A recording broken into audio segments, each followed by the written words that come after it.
So are you? Yes. What are you willing to do to be happy? What are you willing to lay down, let go, surrender for your joy?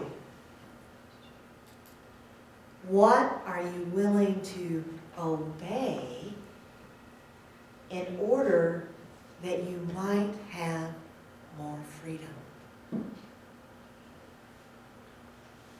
Today is the day that you choose. Now, we choose every day. We make choices. What am I going to wear? What am I going to eat for breakfast? Every day we choose. But most of the time, we are choosing unconsciously.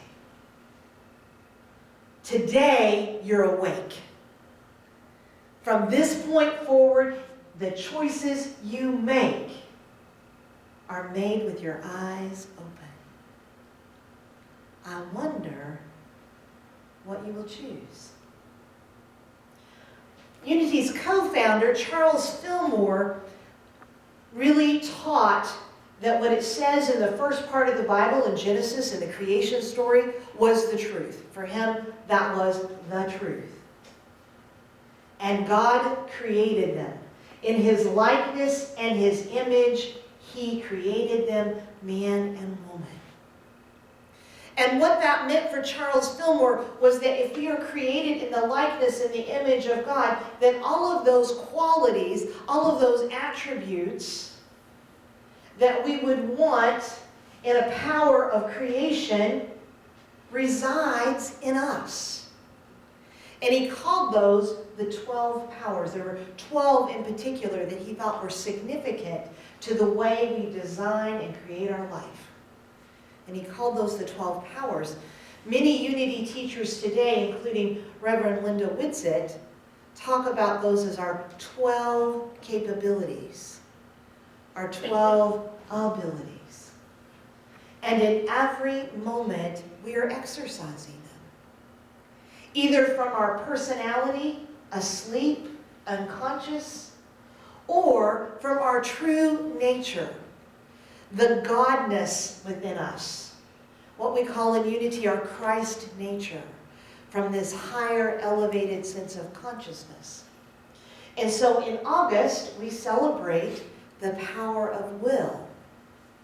Now, will is that ability that you have that allows you to choose. Now, in some people, that's really weak. Those are the people that when you say, where would you like to go for lunch today? I don't know. Well, what would you like to eat? I don't know. What side of town should we go to? I don't know. We say at our house, I don't know is not on the menu today.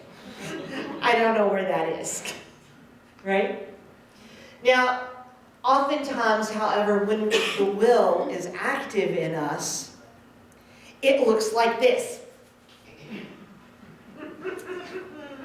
I'm going to do what I want to do when I want to do it, because I am going to do it my way.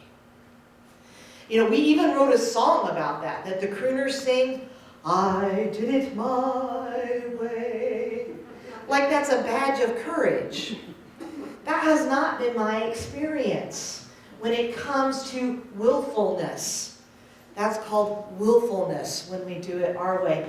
And when I think of willfulness, I think about my grandson. When he was like 2 or 3, and you would say, Bailey, it's time to pick up your toys. No. Bailey, come sit next to Grammy. No. And then it would be really funny and just like us when I would say, Bailey, would you like a glass of chocolate milk? No. How many of us are just like that? I want to lose weight. No, I'm not going to exercise, and no, I'm not going to quit eating sugar. I want my life to be better. I want to have more joy. I want to have more freedom. No, I am not going to change the way I'm thinking. No, don't ask me to change my behavior. That is willfulness at its finest. And then there's willingness. So when I think about willingness, I learned in therapy that willingness is this: unclenching our fists and opening our hands. Willingness, Charles Fillmore said, is when we choose, direct, and command based on divine ideas and divine law. Willingness is that bubble that's being filled with air and being expanded so that it can be free to float and express as it's meant to be. But all too often, our stance in life is this: I can do it. I can do it all, and I can do it all on my own. When I think about willfulness, and I've had a lot of experience, by the way, in willfulness. Some people saw that on the zip line yesterday.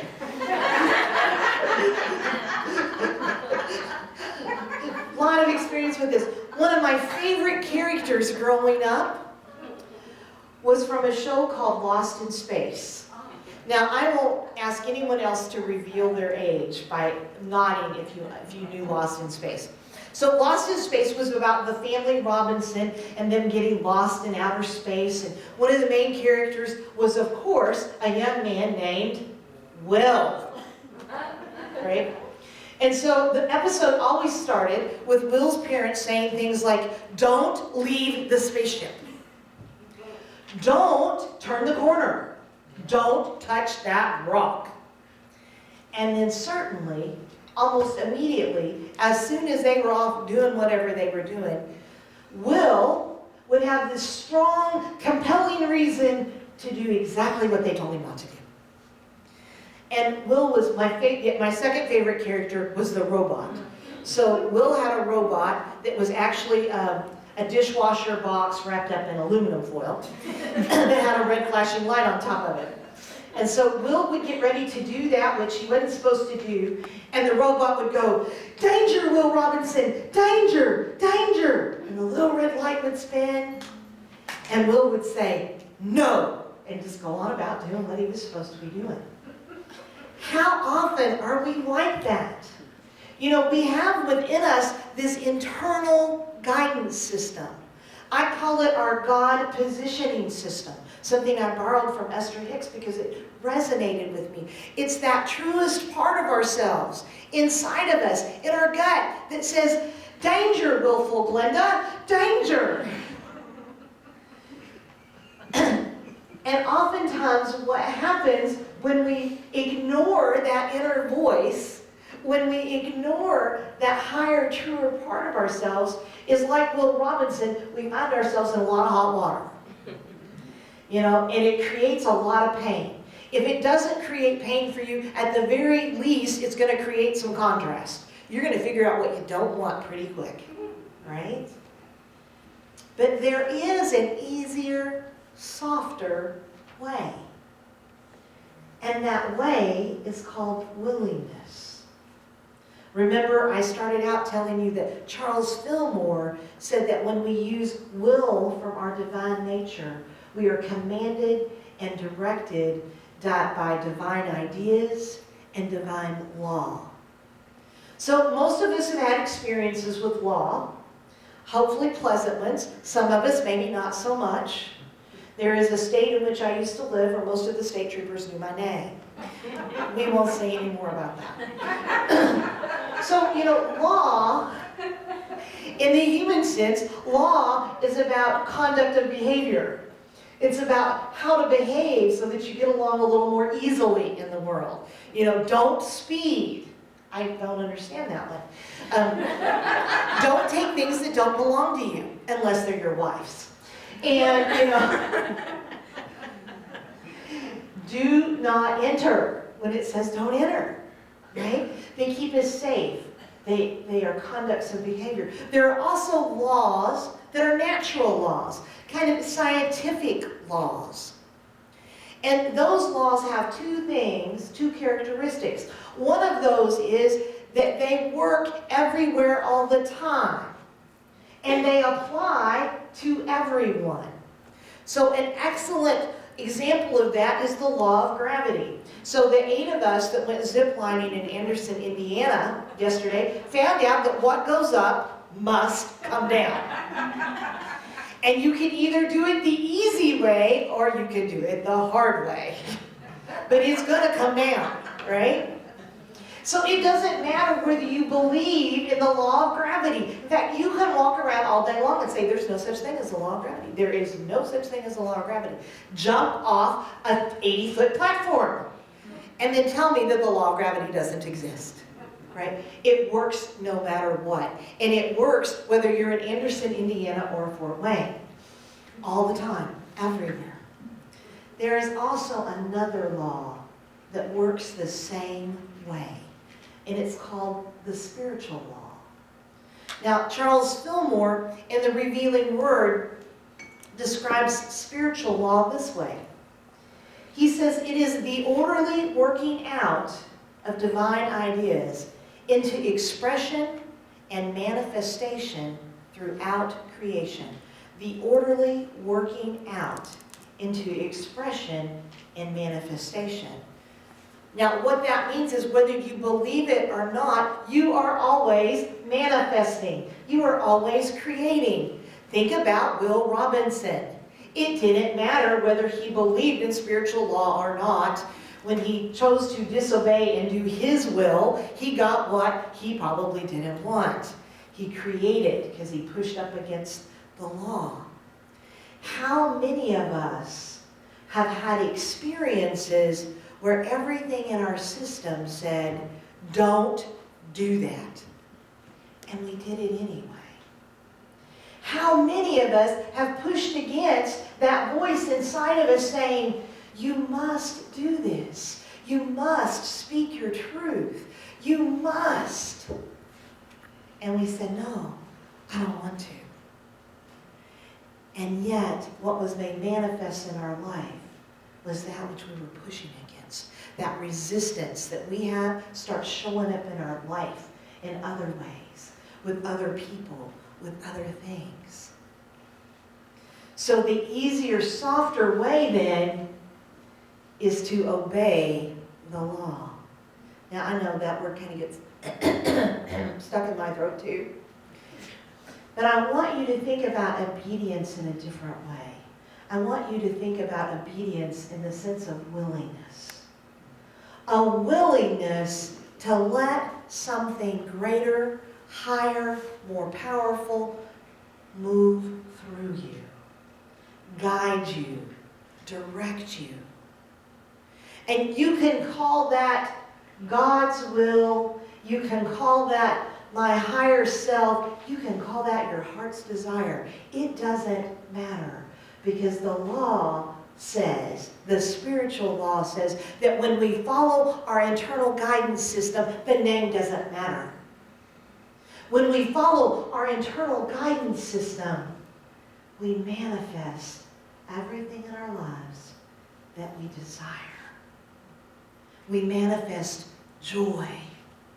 We manifest love. We manifest freedom. As soon as we come into alignment and become willing. Now, what we learned on our little adventure, 2 very important things if you ever decide to jump off of an 80-foot platform. You must first be connected to the cable.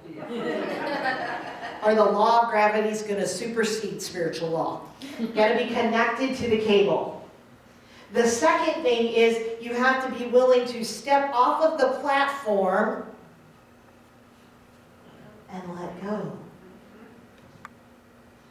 When we want a better outcome, when we want to manifest happiness, joy, freedom, love, the first requirement is we have to be connected.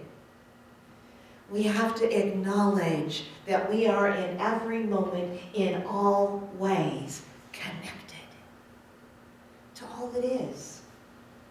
To all that is. And the second thing we have to do is we have to step off the platform. We have to be willing to let go. As Cindy sang, we have to be willing to let go of our stories. We have to be willing to let go of our pain and our struggle. We have to be willing to let go of what I think I need to do alone. Yeah, the Kentucky just came out. That I get to be, I know everything. That everything has to turn out my way. I heard someone this morning say that I have been that way my whole life. I've been that way my whole life. Will is the power to choose. Will is the power to choose. I was a lot of things for a long time. Words like victim, words like drunk, words like addicted, words like, oh, I won't say that in church, it's not very nice. But because there is this internal guidance system in me, because there is this power that is greater than everything, including my human will, I have a choice every single day. And so do you. You always have a choice. You have a choice to be like Will Robinson when you hear the alarm, danger, danger, Willful Glenda. You have a choice to go, yep, I don't care. No, I'm going to do it my way. Or you have a choice to say, yes, yes, I will do that inside of me that needs to be done. Yes, I will say those things you have put on my heart to say. Yes, I will dare to dream. Yes, I will let go. Yes. The choice is yours. To be willful or to be willing. To be left up on the platform doing it your way. Or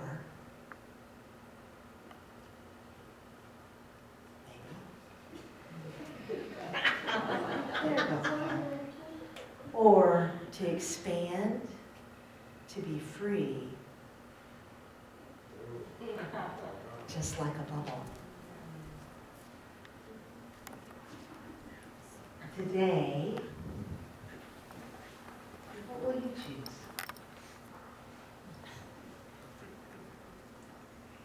Namaste.